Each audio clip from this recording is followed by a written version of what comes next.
warahmatullahi wabarakatuh. Perkenalkan, kami dari kelompok 1 akan menerangkan tentang bank sentral ditinjau dari hukum Islam. Kelompok 1 beranggotakan 1. Ahmad Elvin Alfian dengan NIM 9312011119 dan Devi Ambarwati dengan NIM 9312000719. Ada beberapa rumusan masalah yang akan kami bahas dalam presentasi ini.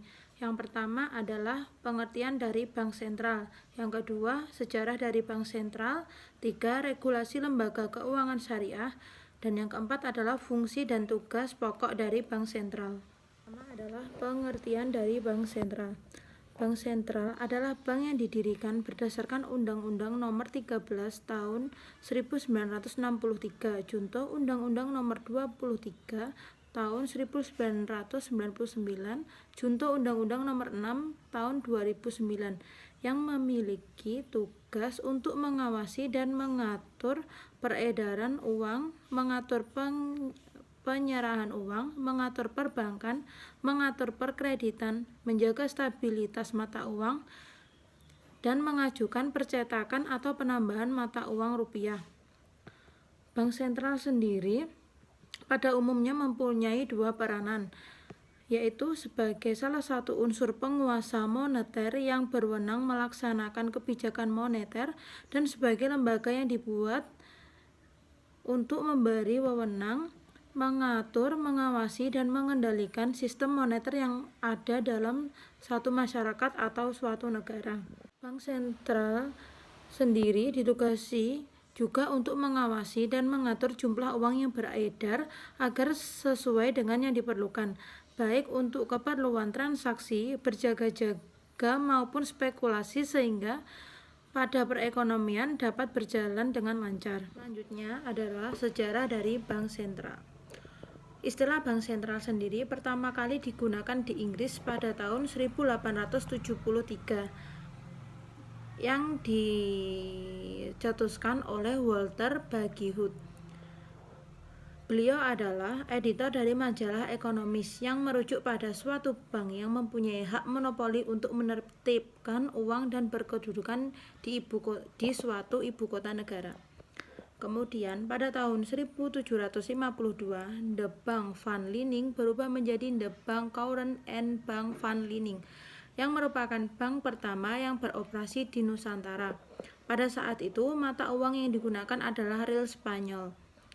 Selanjutnya, pada periode 1815 sampai 1819, kondisi keuangan di Hindia Belanda memerlukan penertiban dan pengaturan sistem pembayaran yang berbentuk dalam lembaga bank. Pada periode berikutnya, yaitu pada Oktroy ke-6, di usia yang ke-52, DGB melakukan pembaruan dasar pendirian dengan akte pendirian di hadapan notaris dan bodi di Jakarta pada tahun 22 Maret 1881.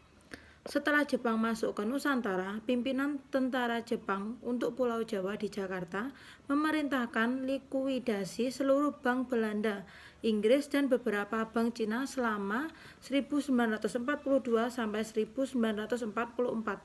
Untuk bank sirkulasi di Pulau Jawa dibentuklah Nanpo Kaihatsu Ginko yang bertujuan mengedarkan infusion money.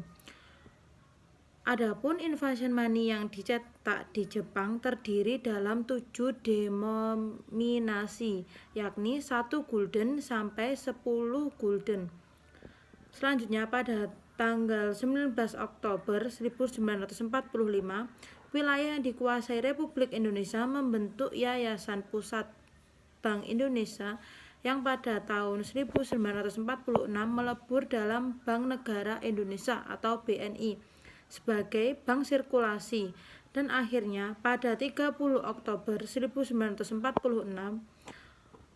ORI atau Orang Republik Indonesia diterbitkan pertama kali. Mata uang Jepang serta uang Belanda dinyatakan tidak sah berlaku.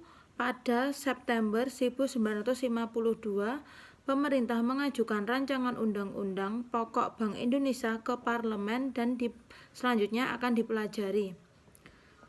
Kemudian pada tanggal 10 April 1953 Parlemen menyetujui RUU Pokok Bank Indonesia tersebut.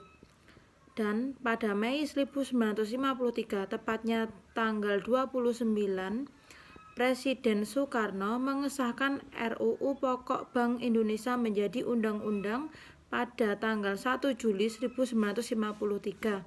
Maka diberlakukanlah Undang-Undang Pokok Bank Indonesia sehingga sejak 1 Juli 1953 bangsa Indonesia memiliki bank sentral dengan nama Bank Indonesia. Materi yang dapat saya sampaikan untuk materi yang selanjutnya akan diterangkan oleh Ahmad Elvin Alfian. Terima kasih.